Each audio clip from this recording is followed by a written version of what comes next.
Hello everyone, it's Living Online here for Server.pro, and today I'll be showing you how to download the Winter Wonderland Datapack on your server.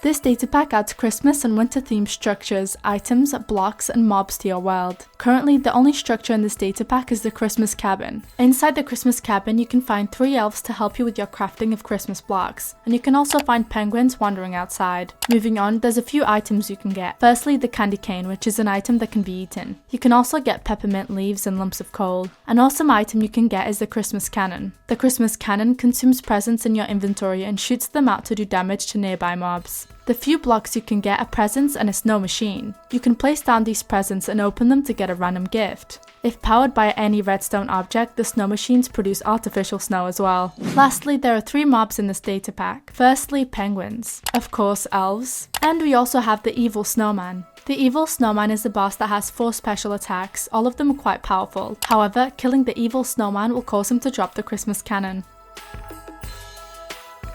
Firstly, you can use the link in the description to get to the official download page. When you're there, simply scroll down until you see the download datapack button. When you click that button, it'll instantly download the datapack zip. Afterwards, you'll see a download resource pack button. Simply click that and it should begin the download automatically too. Once the resource pack zip is downloaded, we recommend you move both zips to a place where you can easily access, for example, your desktop. For this step, you're going to have to go to the Server.pro website and access your server control panel from there. At the dashboard, make sure that the server version matches the datapack version to ensure no complications. In this case, the server version should be set to 1.19.2. Before proceeding to the next step, quickly confirm that the server is offline. Firstly, what you're going to do is head to the Worlds tab. Here's where you're going to create a brand new world. This is required as this datapack contains experimental features. If you install this datapack onto an already existing world, you'll come across issues such as structures and items not loading. However, you can set your world name and adjust world settings as usual, just make sure the world name doesn't have any spaces or special characters. But you'll also see a button below labeled Upload Datapacks. Simply click the Select Files button and then navigate to the area you saved the datapack zip to. Once you found it, press Open and then Create World. It'll take a second for the files to upload, but when that's done, you should go into the Files tab. Double click on your world folder and then go into the Datapacks folder. If you see the datapack zip inside, it means you followed these steps correctly.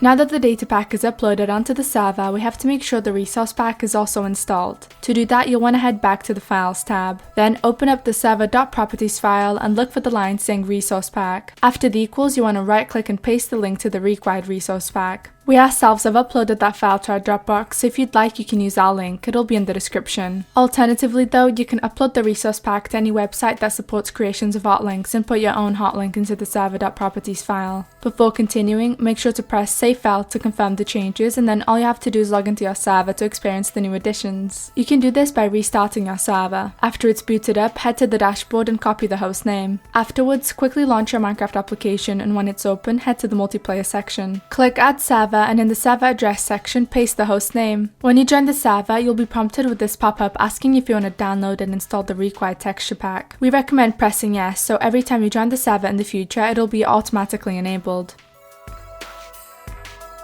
Well, that's it for this video. If you have any more questions, make sure to leave them down below, and if you enjoyed this video, subscribe to see more from our channel. Thank you for watching!